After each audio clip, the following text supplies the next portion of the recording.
नमस्कार भक्तों। तीनों देवियां एक साध्वी के सामने हाथ जोड़कर खड़ी थी क्योंकि उनके पति अब उनके साथ नहीं थे।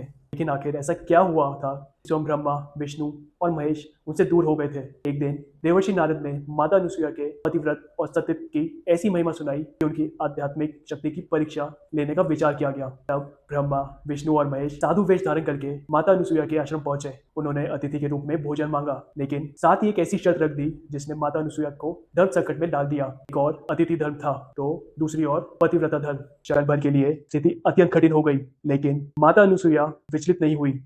अपने पवित्र सतीत्व का स्मरण किया और प्रार्थना की, यदि मेरा पतिव्रत सत्य है, यदि मेरा सतीत्व निष्कलंक है, तो ये अतिथि बालक बन जाए। और फिर जो हुआ उसने तीनों लोगों को चौंका दिया। अगले ही क्षण स्वयं ब्रह्मा, विष्णु और महेश शिशु बन गए। माता अनुसुईया ने उन शिशुओं को प्रेम पूर्वक अपनी गोद में उठा लिया और उनकी सेवा करने लगी।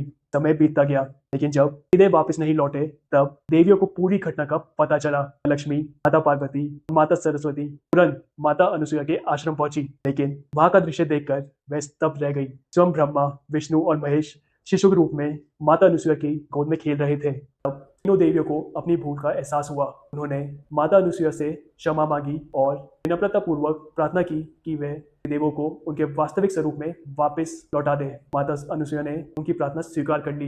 इसके बाद ये देव अपने दिव्य स्वरूप में प्रकट हुए और माता अनुसुईया के पतिव्रत तप और सतीत्व की महिमा का सम्मान किया जाता है कि इसी प्रसन्नता में देवों ने माता अनुसुईया को महान वरदान प्रदान किया। इसके परिणाम स्वरूप भगवान दत्तात्रेय का अवतार हुआ। कारण है माता अनुसुईया भारतीय परंपरा में आदर्श, पतिव्रता और महान सती के रूप में वर्णन किया जाता है।